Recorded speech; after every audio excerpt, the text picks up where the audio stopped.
The hotel hallway was quiet, too quiet. Chief Maxwell stood there, breathing fast under the disguise he wore, a fake beard, old jacket, and a black cap that covered half his face. His heart beat so loudly he could hear it inside his ears. He raised his hand slowly and knocked on the hotel door. Knock, knock, knock. For a moment nothing happened. Then he heard it, a soft giggle, a woman's voice, Sandra's voice. Chief Maxwell's legs almost shook. He pushed the door open gently, and the moment the light from the hallway spilled inside the room, the entire world stopped. Sandra, his wife, the woman he married at 32, the woman he begged God for, was lying on the hotel bed, and another man was on the bed with her. Chief Maxwell froze like ice. His mouth opened slightly, but no words came out. His throat felt locked. His chest felt like someone punched him. Sandra's eyes widened in shock as she screamed his name, Maxwell! The man on the bed jumped up, trying to cover himself. The room smelled of betrayal. The air felt heavy, hot, and wicked. For a moment, Chief Maxwell could not move. He could not breathe. He could not think. How did he get here? How did the woman he gave everything betray him like this? How long had she been doing this behind his back? His hands were shaking, his heart was burning. But his voice refused to come out. And right there, Chief Maxwell felt something inside him break. The story did not begin in a hotel. It began in his mansion, a mansion he built with sweat, patience, and sacrifices that almost destroyed him. Chief Maxwell was not born rich. His parents were simple farmers in Delta State.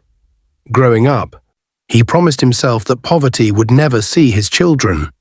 That promise made him work harder than every man around him. He started with a small oil supply business, then a bigger one, then a company, then another, until he became one of the youngest billionaires in Lagos. But success comes with a price. While other men married early, he stayed alone, chasing money. By the time he finally settled in life, he was 45. That was when he met Sandra. She was beautiful, tall, light-skinned, soft voice, expensive taste. She called him my love when everybody called him Chief. He believed she loved him. He believed she cared. But he was wrong. For months, things were not normal in the house. Sandra would roll her eyes when he talked. She shouted at the housemaids. She stayed out late at night, returning with a lie that never sounded right. And the worst part? She did not respect him. Even their driver noticed.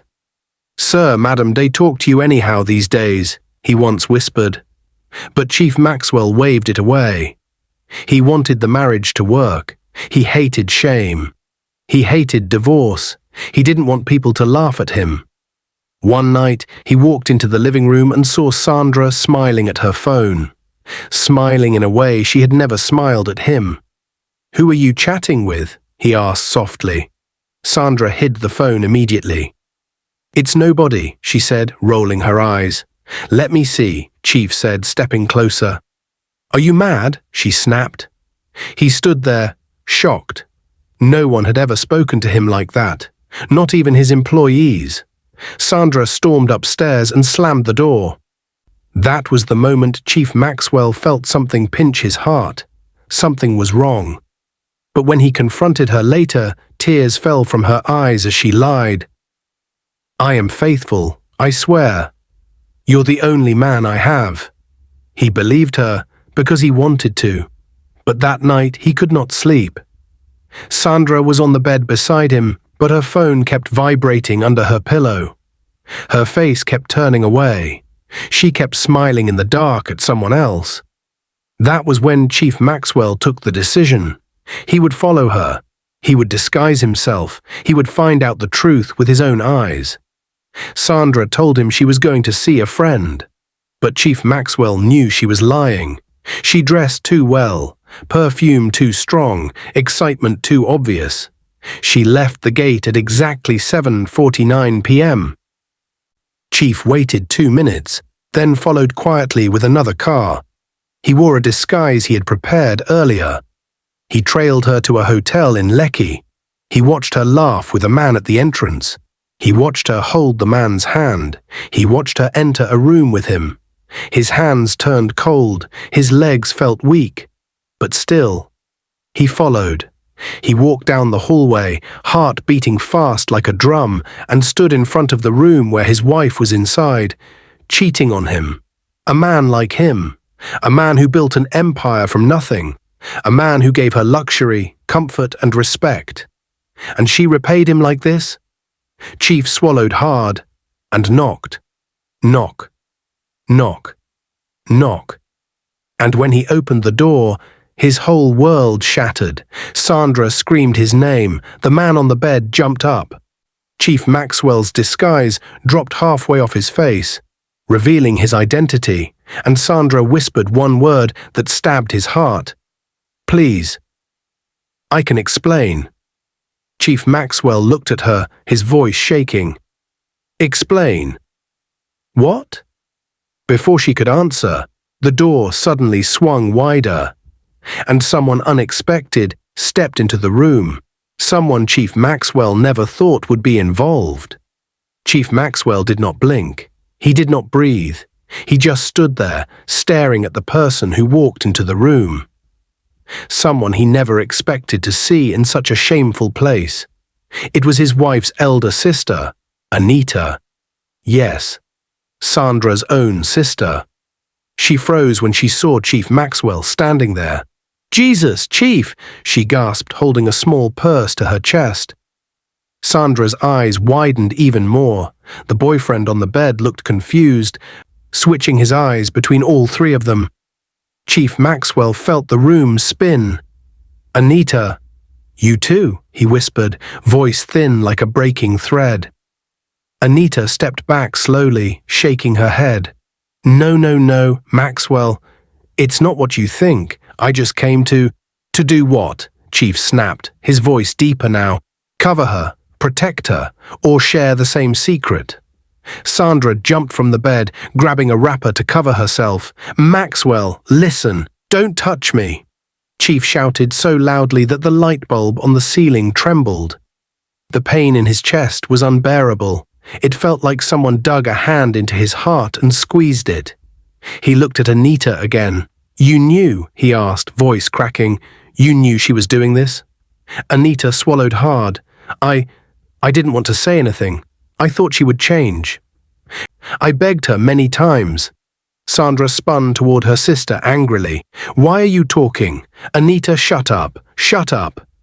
But Anita's mouth was shaking. Her eyes were tearing. Chief, I'm sorry, I truly am. I tried to warn her. She never listened. Sandra covered her ears. Anita, I will slap you. Don't spoil my marriage. Chief laughed, a bitter, painful laugh that didn't sound like him. Marriage, he repeated. You spoil your marriage yourself. Sandra froze. The man she betrayed was no longer begging for respect. He was no longer confused. He was broken and angry. Sandra's behavior did not start suddenly. The signs had been there, but Chief Maxwell kept ignoring them because he wanted peace. He wanted a home. He wanted love. There were days Sandra would insult the house staff and then smile sweetly at him as if nothing happened. There were days she would refuse to cook, shouting that she was not a village wife. There were nights she would sleep facing her phone and not him. And every time he tried to talk, she found a way to make him feel guilty. Why are you stressing me? Why are you acting insecure? Am I not your wife? She made him feel like a bad husband for trying to fix the marriage. But now, in the hotel room, the truth stood naked in front of him. There was no lie she could hide behind. Sandra's boyfriend, a slim, light-skinned young man wearing gold chain, slowly stepped forward. Sir, please calm down, he said. This is just... Chief Maxwell turned slowly, his eyes sharp. One more word, Chief said calmly, and I will show you the difference between a boy and a man. The young man's lips sealed instantly. He was trembling. Sandra rushed forward. "Chief, please, it's not his fault. It's mine. I was lonely. Lonely?" Chief asked quietly. "You were lonely? In a mansion? You were lonely with a husband that gave you everything? Or you were greedy?" Sandra fell on her knees, tears flowing. "Maxwell, forgive me. I promise." He raised his hand, not to hit her, to silence her. "Stop," he said. His voice was tired. His face looked older than his age. He stared at the hotel bed again, the pillow, the blanket, the man, the lie. Everything looked like a movie he wished he never watched. He turned to Anita. "Take photographs," he said suddenly. Anita gasped. Sandra shouted. The boyfriend panicked. "No, Maxwell, please," Sandra screamed. "Don't do that." Chief Maxwell's eyes were cold and calm. "If you want to see madness," he whispered, "lie to me again." Anita slowly lifted her phone with shaking hands. Sandra grabbed her sister's legs. "Anita, please, don't do this. I will die. Please stop."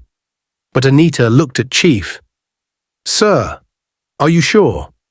"Yes," he said. "She has deceived me enough. I need proof."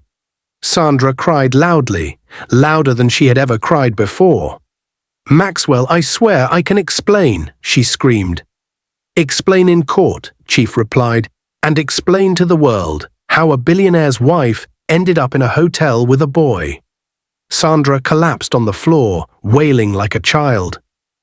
But just as Anita raised the phone, the door suddenly burst open again.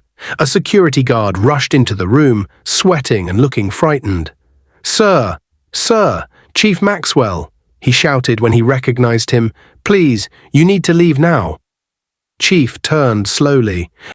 "Why?" The guard swallowed hard, trembling. "Sir, you won't believe this, but the media. They are outside the hotel," Sandra screamed. The boyfriend held his head. Anita froze. Chief Maxwell's heart stopped. "They somehow found out you are inside this hotel," the guard continued. "Journalists, bloggers, camera crews, all waiting outside the gate." And then the guard whispered something that shocked the entire room. "Sir, someone sent them a message that you came to catch your wife cheating." Chief Maxwell felt his heart jump in his chest. Who sent them? How did they know? Why now? Sandra turned pale. Anita covered her mouth. Chief Maxwell's eyes narrowed. Someone wanted to disgrace him publicly. But who? And why? Before he could even ask another question, another message popped up on the guard's walkie-talkie. "Breaking news cameras have arrived." Chief Maxwell took a slow breath and whispered, "No, it can't be." For the first time since he entered the hotel room, Chief Maxwell felt something stronger than pain. Fear. Not fear of his wife's betrayal, but fear of the public shame waiting outside. Journalists, bloggers, camera lights, microphones, gossip pages, enemies, all waiting for him to step out, waiting to film the story of a billionaire who caught his wife cheating in a hotel. Chief Maxwell swallowed slowly. This was not just a marriage problem anymore. This was a trap. A well-planned one. Anita's phone buzzed again. She looked at the screen, and her eyes widened in panic. "Chief." "Oh my God," she whispered. "Something is wrong." "What now?" Chief asked, voice deep. Anita turned the phone so he could see. There on her screen was a message from an unknown number.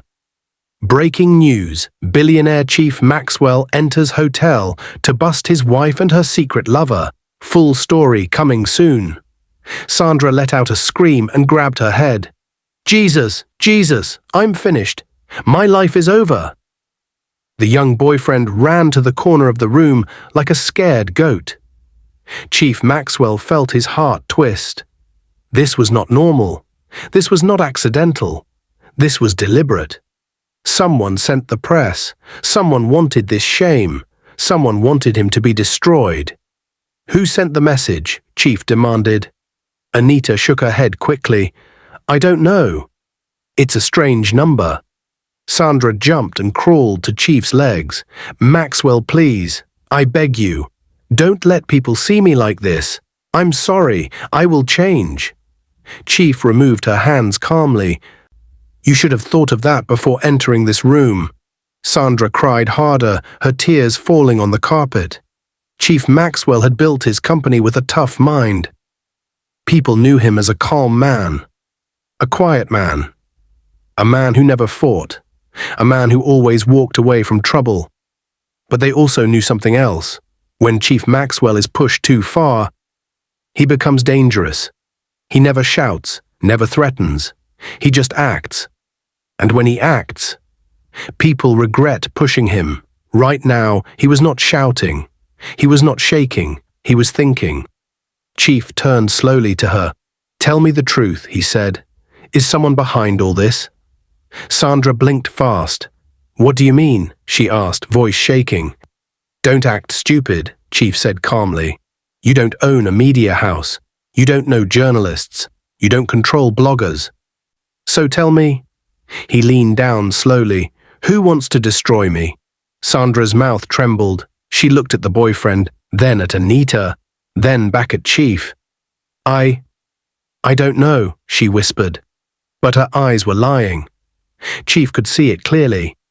Anita stepped forward. Chief, she knows. Sandra shook her head wildly. No, I swear I don't. Anita pointed at her sister. Tell him the truth, Sandra. Tell him what you told me last month. Sandra froze. The boyfriend froze. Chief did not blink. What truth? He asked. Anita looked at Chief with sad eyes. Sir, there is someone she has been talking to. Someone who always tells her what to do. Someone who gives her advice about you. Someone who has been pushing her to end your marriage. Sandra screamed, Anita, shut up. But Chief held Sandra's wrist tightly. Who is it? His voice was calm. Too calm. Sandra's eyes filled with tears. I can't say. Please. He will kill me if I talk. Chief's grip loosened. He? He repeated slowly. The boyfriend swallowed loudly. Sandra covered her mouth. Anita looked away. The guard stepped back nervously. Chief Maxwell's face became stone cold. A man behind everything, a man advising his wife, a man sending the press, a man planning his fall, a man inside his life, secretly. Who is he? Chief repeated again. Sandra was shaking so badly she couldn't even look up. Maxwell, please, if I talk, all of us are finished. Chief leaned closer. If you don't talk, you are finished. Sandra burst into tears. Okay, fine, I will say it. Everyone watched her. Anita, the boyfriend, the guard, even the walls felt silent. Sandra's voice cracked. It's... But before she could say the name, the guard's walkie-talkie buzzed again. Emergency! Emergency! The press are forcing the hotel gate. They are coming inside. Chief froze. Sandra screamed. The boyfriend covered his head. Anita's leg shook. And the guard shouted, Sir, we need to escape now. The journalists are almost at the elevator. Chief turned to the door immediately. And when he opened it, he came face to face with a camera crew running toward him. Lights, microphones, recorders. Someone shouted, Chief Maxwell. Is it true your wife cheated? Sir, look here, look here. Chief Maxwell's heart jumped into his throat. Sandra fainted on the floor, and the hotel hallway exploded into chaos. The hallway exploded like a war zone. Cameras flashed everywhere. Journalists shouted his name. Phones were recording from every angle. Microphones pushed toward his face. Chief Maxwell froze in the middle of the chaos. He felt like the whole world suddenly turned to look at him, not as a billionaire, not as a respected man, but as a heartbroken husband whose wife was caught cheating in a cheap hotel room. His heart squeezed painfully. This was the one thing he feared more than anything. Shame. He hated embarrassment. He hated scandal. He hated people laughing at him. Now it was happening. Liv. Chief Maxwell, sir, is it true your wife has a boyfriend? Sir, look at us. How long has she been cheating? Why did you come here in disguise? Sir, look here. Sir. Chief's eyes burned. For the first time in many years, he felt weak. Behind him, Sandra suddenly woke up from her faint. She saw the reporters. She saw the camera lights. She saw her disgrace spreading like fire. She jumped up and ran forward screaming, "Please, stop recording. Don't film me. I beg you in God's name." But the journalists chased her too. Phones pointed at her face. Cameras zoomed in. Microphones touched her clothes. Sandra grabbed her hair and screamed louder. "I am a married woman. Please stop. Please." Anita tried to pull her back, but the crowd pushed harder. The boyfriend was hiding behind the door like a scared rat, afraid to show his face. The scene was exploding, growing, spreading like smoke in a burning house. Chief pushed through the reporters and forced his way back into the hotel room. The guard closed the door and locked it quickly. Chief leaned against the wall, breathing heavily. Sandra grabbed his legs. "Maxwell, please forgive me. If my father sees this, I will die. If my church sees this, I will faint. If my friends see this, I will disappear." Chief looked down at her, a woman he once loved, now shaking on the floor like a child. "You still haven't told me who planned this," Chief said quietly. Sandra wiped her face, trembling. I can't say his name. Please understand. He will destroy me." Anita stepped closer. "Chief, she has to talk. If she keeps hiding him, things will get worse." Sandra shook her head. No, he has power. You don't know him." Chief grabbed her chin and lifted her face gently. "Look at me." She looked up slowly. Her eyes were red. Her makeup was ruined. Her lips trembled. "You are already destroyed," Chief said quietly. "The only thing left is the truth." Sandra burst into fresh tears. "Maxwell, please. Who is he?" Sandra squeezed her hands tightly. Her voice dropped to a whisper. "He is someone close to you, too close. Someone inside your life, inside your business, inside everything." Chief froze. His heartbeat slowed. Slowly he asked, "Is it someone from my office?" Sandra closed her eyes. "Yes." Chief's breath became cold. "Someone from my company." She nodded slowly. "Yes." The room went quiet, dead quiet. Anita gasped softly. The young boyfriend's eyes widened.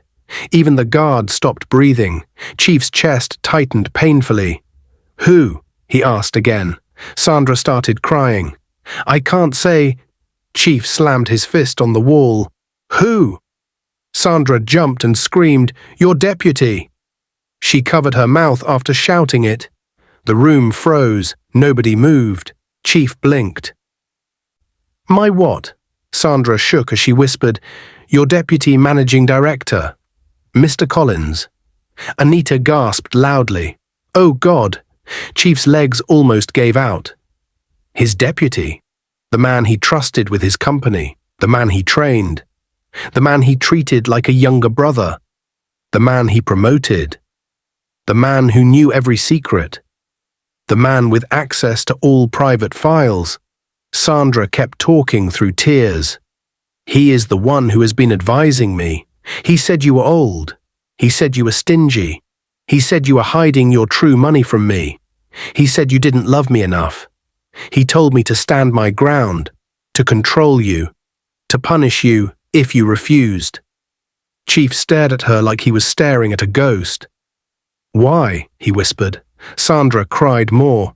He said he wanted your downfall."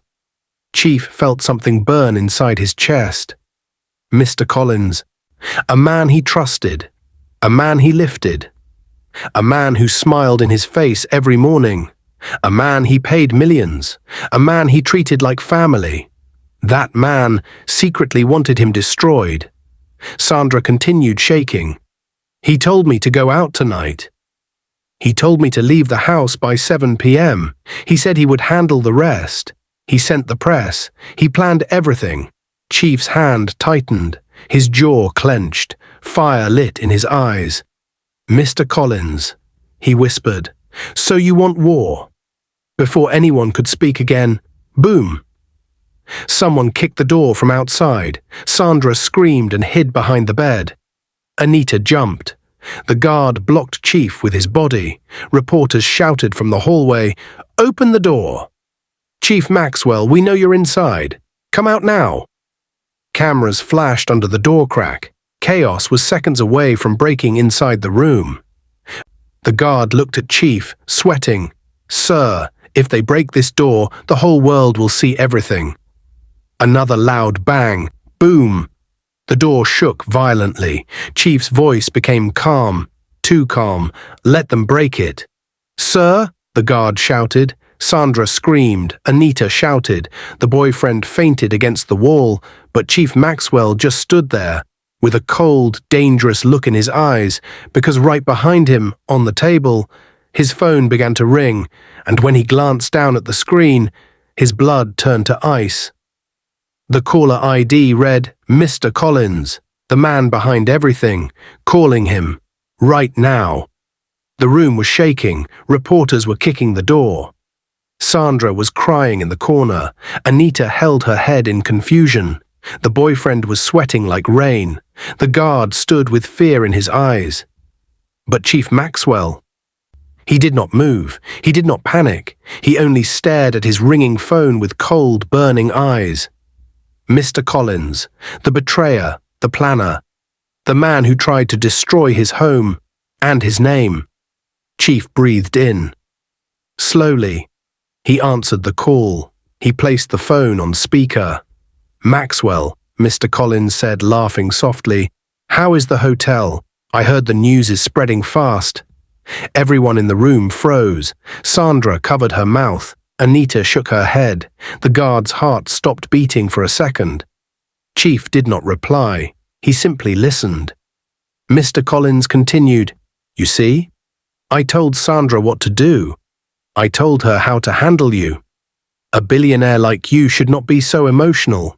Now the whole world is watching your downfall." Sandra fell to the floor in shame. Anita clenched her fists. Chief still didn't speak. Mr. Collins laughed again. "You know what I really want? Your company. You are growing old, Maxwell, and I deserve what you built." Silence filled the room, but the banging outside grew louder. Boom, boom, boom. "Open the door now," Chief finally spoke. "Collins," he said quietly, "are you done?" Collins chuckled. "Yes, and don't bother coming to the office tomorrow. By morning, all your secrets will be online." Chief smiled, a slow, dangerous smile. "Thank you," he said calmly, "for confessing." On speaker. In front of witnesses.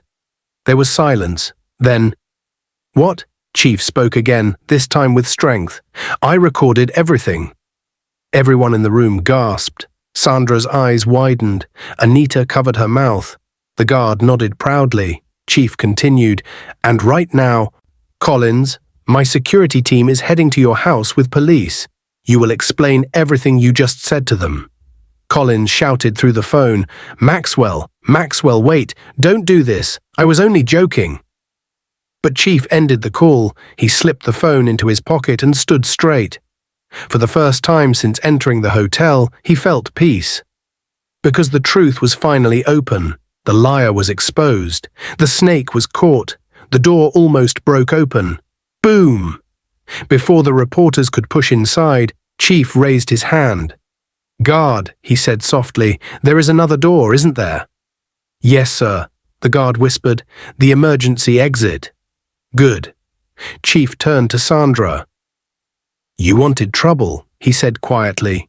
"Now face it." Sandra crawled toward him, pulling his clothes. "Maxwell, please, don't leave me here. Don't let them see me like this." But Chief stepped back. He looked at her, the woman who betrayed him, disrespected him, lied to him, and almost destroyed him. Then he said the final words she feared most. "From today, you are no longer my wife." Sandra screamed and fell flat to the floor.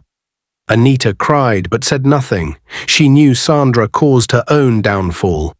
Chief walked to the guard. "Let's go." Together they slipped out through the emergency exit, down the staircase, and into a black SUV waiting behind the hotel. By the time the reporters entered the room, Chief Maxwell was long gone. The next morning, Lagos shook. Every blog carried the news. But this time, the story changed. Not billionaire disgraced. Instead, Deputy Managing Director arrested after trying to blackmail his boss. Sandra's cheating exposed. Chief Maxwell hailed for calm response. Sandra cried for days, begged for forgiveness, begged for mercy. But Chief had made up his mind. He filed for divorce immediately. She left with nothing. No car, no house, no jewelry, no share, nothing. Just her clothes and her shame. Months passed. Chief focused on himself. His company grew again. His peace returned. Then one day he met a quiet, kind-hearted woman named Felicia. She did not care about his money. She did not care about his status. She cared about his heart. They fell in love slowly, gently, naturally, and soon. They married. Their home was peaceful. Their laughter was pure. Their children were beautiful and happy. One night, as Felicia placed their baby in his arms, she smiled softly and said, "Maxwell, you deserve real love." Chief kissed his child and whispered, "And now, I finally have it." Do you like this video? Then give us a like and don't forget to subscribe to our channel for interesting stories.